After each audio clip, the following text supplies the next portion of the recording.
Kaya naman gumanti si Tito Soto. Nabuking siya ng taong bayan, nabuking siya ni Marcoleta, na-expose yung kanyang pagiging protector ni Tambi. Kaya naman, eto, gumanti siya. Ito yung sinabi ni Tito Soto. Hindi ba nila naiisip na baka si Martin Romualdez ang tuta ko? Wow! Makabintang sila porket pinagbigyan ko yung Tricom, tuta na ako. Hindi ba? Di ba? I mean, yung investigasyon na ginawa ng Tricom, pinaniwalaan mo. Prinotektahan mo pa yung witness. Itong investigasyon na ginawa ng Blue Ribbon Committee ng mga kasamahan mong senador, hindi mo paniwalaan. Ayaw mo pang protektahan. Ayaw mo pang gawing state witness at unless ibalik yung nakaw. Di ba? Kung tuta mo si kung tuta mo si Tambi, ipatawag mo.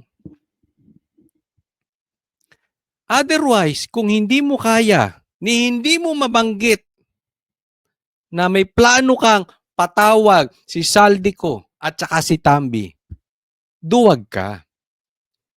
Kasi alam mo kakarnihin ka ng Tricom. Alam mong marami sila dyan. Anong purpose? Sige nga, anong bang pinaka-purpose mo? Ba't kailangan mong palitan si Chis Escudero? Ang ayos nung investigasyon. Anong purpose nyo? Ba't kailangan yung palitan si Marcoleta as Blue Ribbon chairman? Ginulo nyo maayos eh. Mas pumapabor ka pa sa House. Parang gusto mo mailigtas yung House at gusto mo mapahiya yung mga kasama mong senador. You are more even want to investigate or ituloy yung impeachment.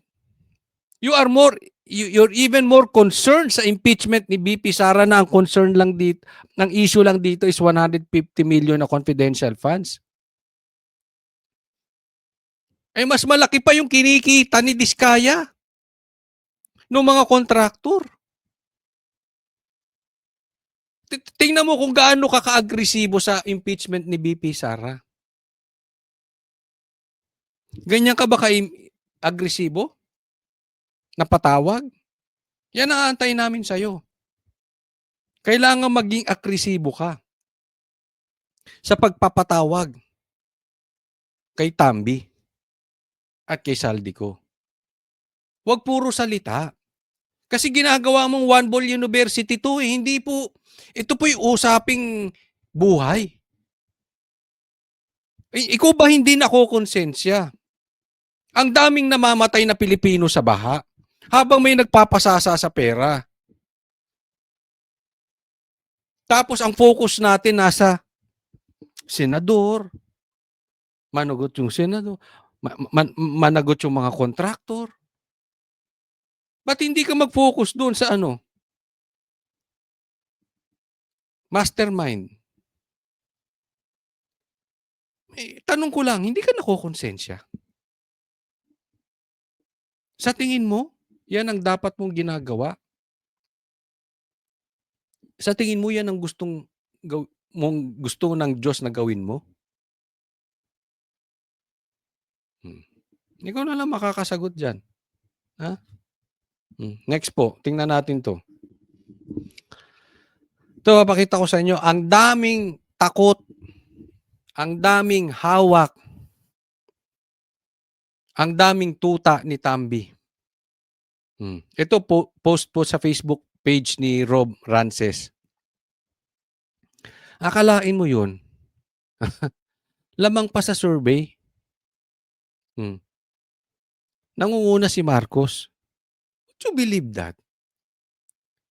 Pumapangalawa pa yung si Tambi. Sa kaliwat kanan, na di umano'y siya ang tinuturong mastermind dito sa Bulilyaso sa flood control projects. Lamang pa sa survey. Si Marcos 71%. Si Tambi 63.5%. Naniniwala kayo, lamang pa siya kay BP Sara, 57% lang. Kaya nga ang tanong ni Rob Rances, kulang yan. Ganito dapat. 71 trillion ba to o lagpas pa to ng trillion? Oh. Romualdez, 63,500 trillion. Daming zero, hindi ko na nga alam kung paano babasahin eh. 'Di ba? Ano ba 'yan? Percent? O yung laki ng ninakaw nyo? Yan ang punto dito ha, ni Rob Rances. Para sa akin, yan ang punto niya.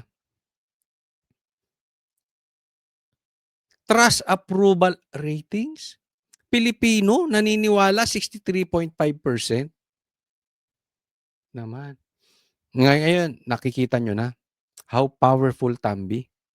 Lantaran na yung panloloko sa Pilipinas. Lantaran na yung pagnanakaw, di umano, at korupsyong ginawa sa Pilipinas. At hindi lang po yun. Yung insertions pa lang na ginawa nila ni Saldico. Obvious na obvious, kitang-kita na. Hindi pa dyan nakapokus si Tito Soto. Tapos pati survey hawak niya. Tapos si Marcos hindi niya kayang patanggal si Tambi. Ang pinalitan niya Senate President. You see? Kaya tama eh. Kaya tama si Kiko Barsaga. Ang presidente po natin hindi si Marcos. Si Tambi. Oh.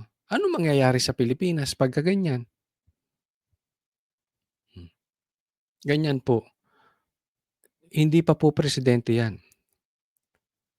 Baka mamaya, kung sakali may masamang mangyari kay VP Sara at siya ang maging presidente ng Pilipinas, ako hindi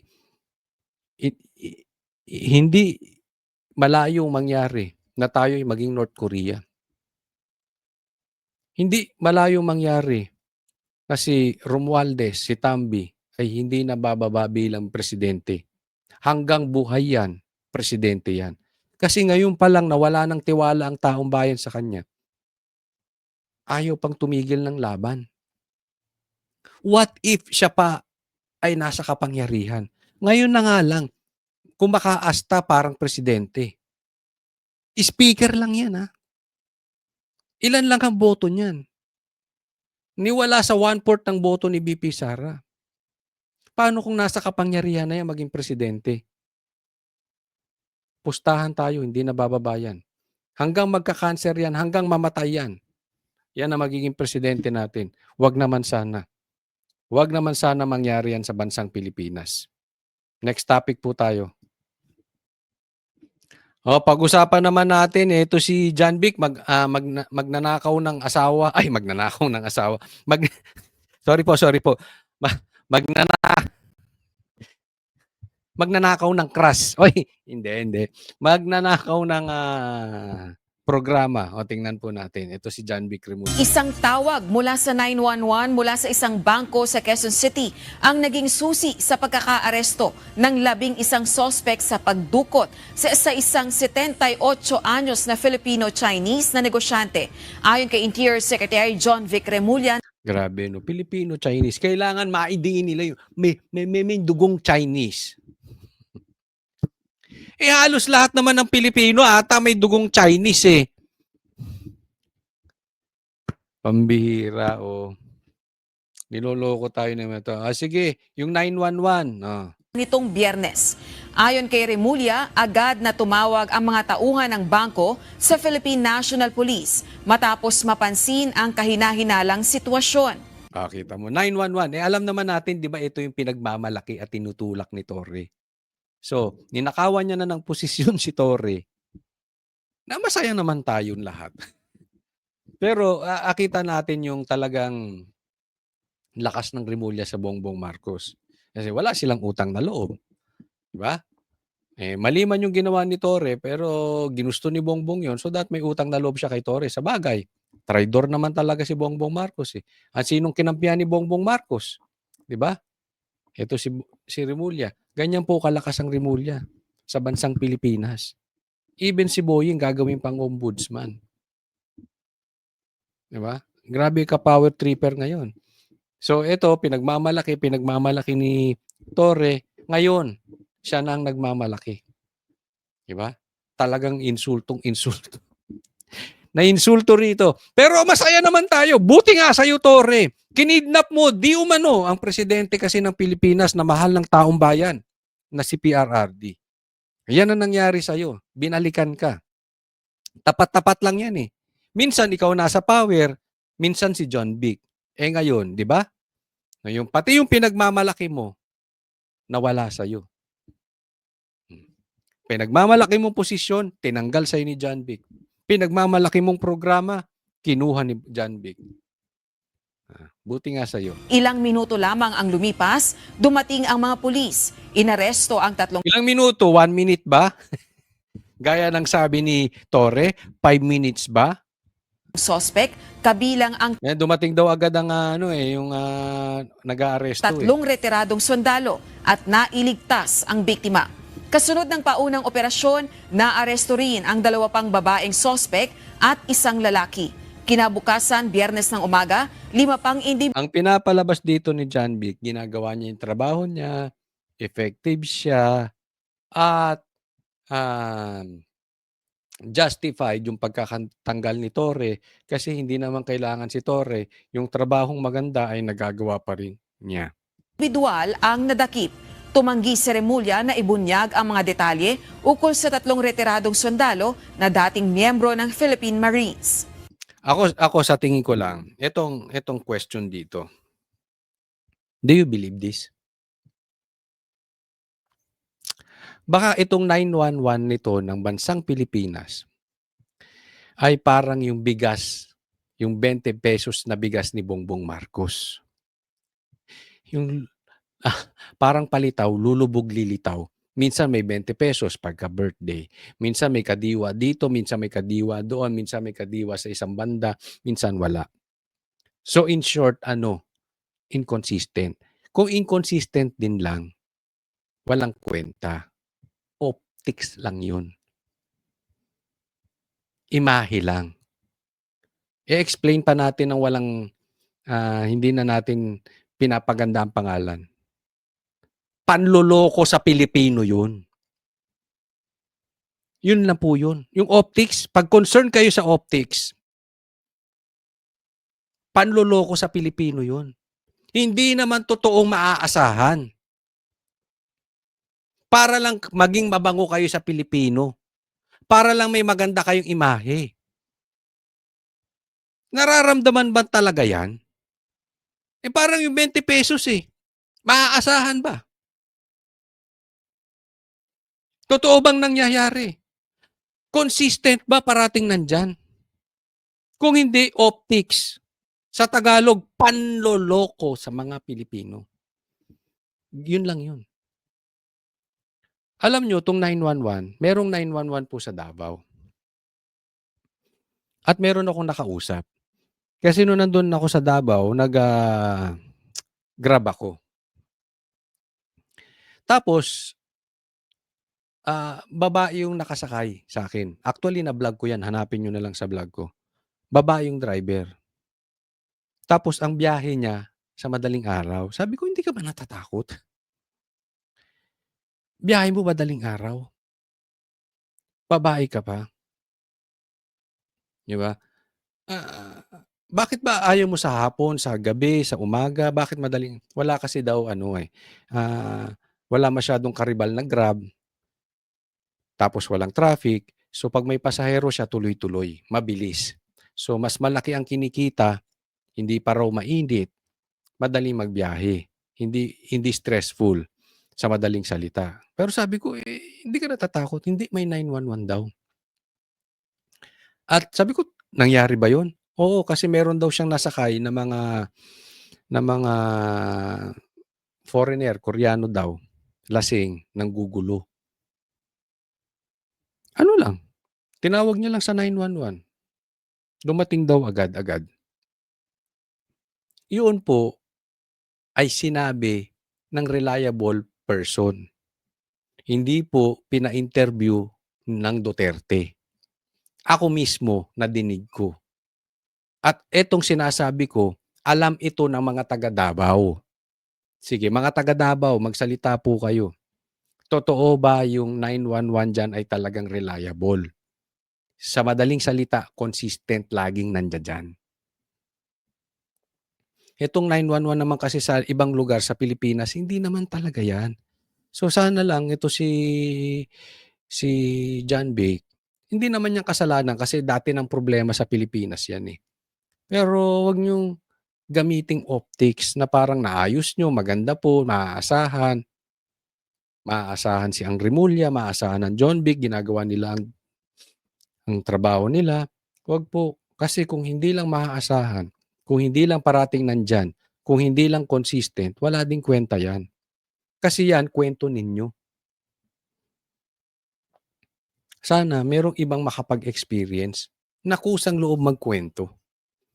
Diba? Na ang hindi binabayaran. Yun po ang pinaka-importante ron. Okay? So ako, ang tingin ko dyan sa 911 na yan, parang yung 20 pesos na bigas ni Bongbong Marcos. Dalawa sa kanila ay honorably discharged, habang ang isa ay dishonorably discharged. Pinuri rin ni Remulla ang PNP Anti-Kidnapping Group sa kanilang tamang pagresponde at pagsunod sa Yan namang kidnapping, alam naman natin, dati pang problema yan eh. Diba? But anyway, pinuri mo eh. Tao mo yan, siyempre. Parang ikaw yung si Tory din eh. Nagboxing mag-isa, pinuri ang sarili. Yung pagpuri mo yan, pagbubuhat mo ng bangko mo. protocol ng Hindi ko po sinasabing mahina ang pulis, okay? Yung sistema po natin ang problema. Marami pong mga pulis na mga matitino at mababait. Kaya lang, nasisira ng mga bulok at ng mga leader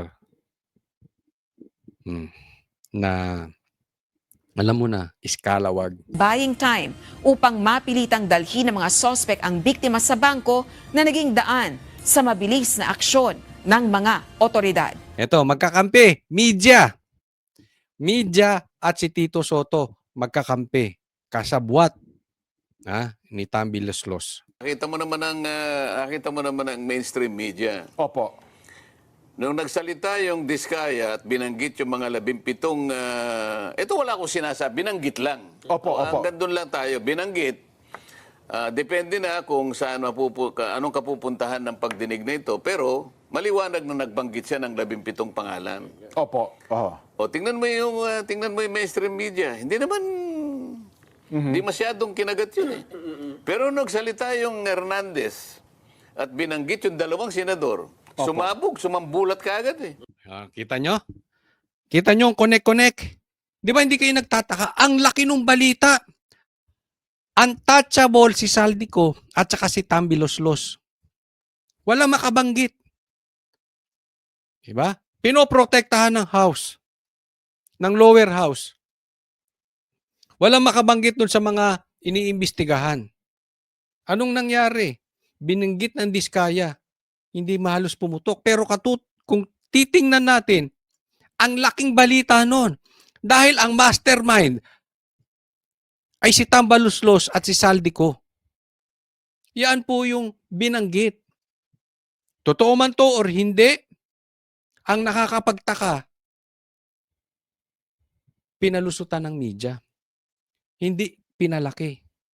Tapos kumunek pa sa rally ng mga komunista at Pinklawan. Sinong binabanata nila? Pagdating sa House, ang binanggit yung mga senador. Pero ang pinaputok na balita ng media, yung mga senador. Pagdating sa rally ng mga komunista at Pinklawan, nakikita nyo na yung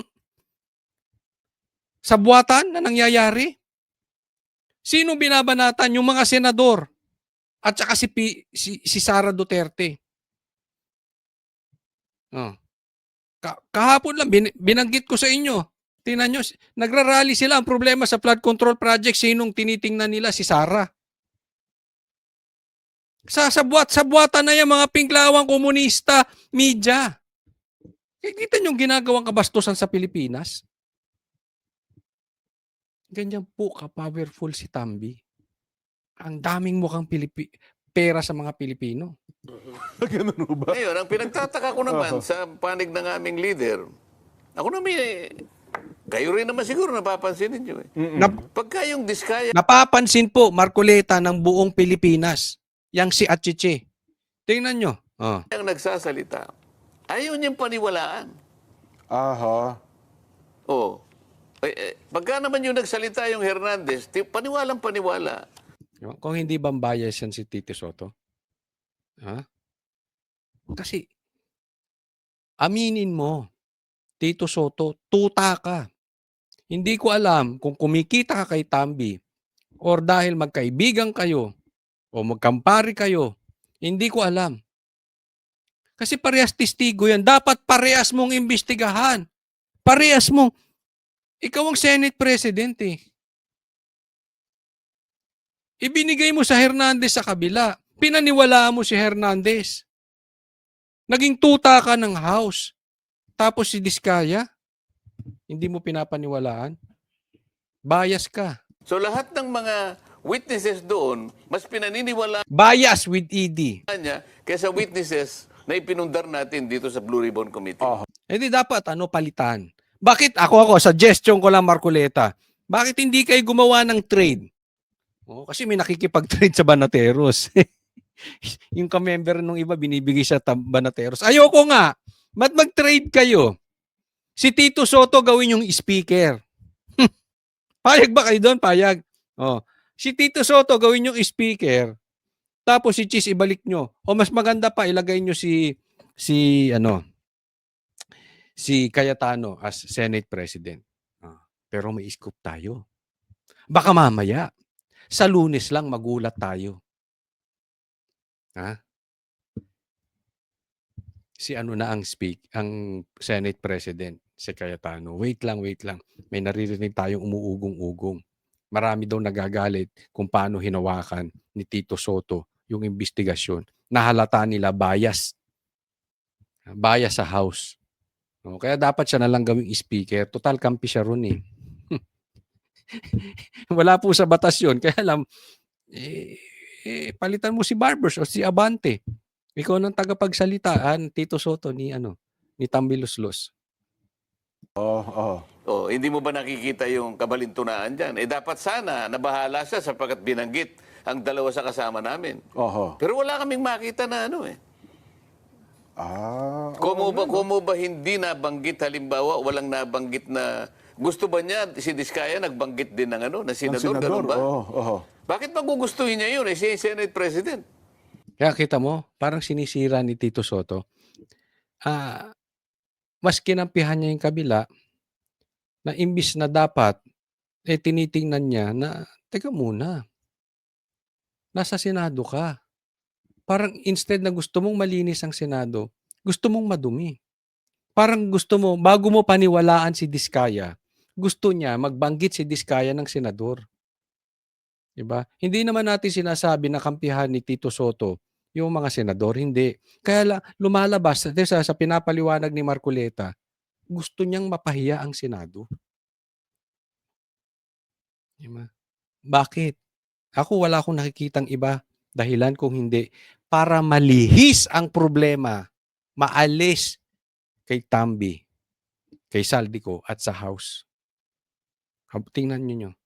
Ang gusto niya yung Senado. Parang may lihim na galit sa mga senador ito si Tito Soto. Nakuha mo ba yun? Tama, Dagdagan mo pa na yung Diskaya talaga namang kalabang politika ng kanyang pamangkin. Dito, yung sinasabi ko, sinampal ng katotohanan ni Marcoleta si Tito Soto. Merong conflict of interest eh. Kitang-kita naman natin, di ba? Wag na nga tayong magtaka-takahan. Yes, matino si Vico Soto. Yes, hindi magnanakaw si Vico Soto as far as I know it. Pero, alam naman natin medyo nagiging, nagiging bagito si Vico Soto kasi ang pinaiiral niya yung galit eh. Yung puso niya. Very emotional. Yung galit niya ay Diskaya. At ito naman si Tito Soto, ganoon din. So may conflict of interest. Hindi po sila sa katotohanan. Hindi nila gusto maimbestigahan kung ano talaga, sino ang mastermind. Huwag niyo pong kakalimutan, Vico Soto at Tito Soto. Ang pinaka-importante rito, yes, maraming nagkamali. Yes, maraming nangurakot. Yes, maraming nakinabang. ang imbestigahan nyo, mag-focus kayo, sino ang mastermind. Kasi pag naputol natin ang power ni mastermind, wala na tayong problema. Pag naputol natin, yung mga contractor lang, ang problema natin sa magtutuloy-tuloy. Kasi yung mastermind nandoon pa rin. So focus. Kayong Soto, mag-focus kayo sa totoong problema ng Pilipinas. Nagkakampihan kayo eh. Hindi naman to laban ng pamilya ninyo. Pwede ba unahin ninyo ang taong bayan? Can you focus doon sa mastermind? Sana yung ganong mga yung ganong mga pagbibigay niya ng komento, kakitaan sana siya ng ng pagiging objective sana. Opo. Dito maliwanag na na may kinikilingan na siya. Opo. Hindi nagiging mabuti lalong-lalo na sa mga kababayan natin.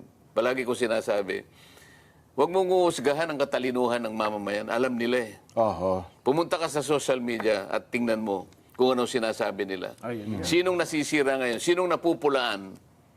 Yung Senado. Pero huwag ka mag-alala, Marcoleta. Tama ka, hindi po bobo.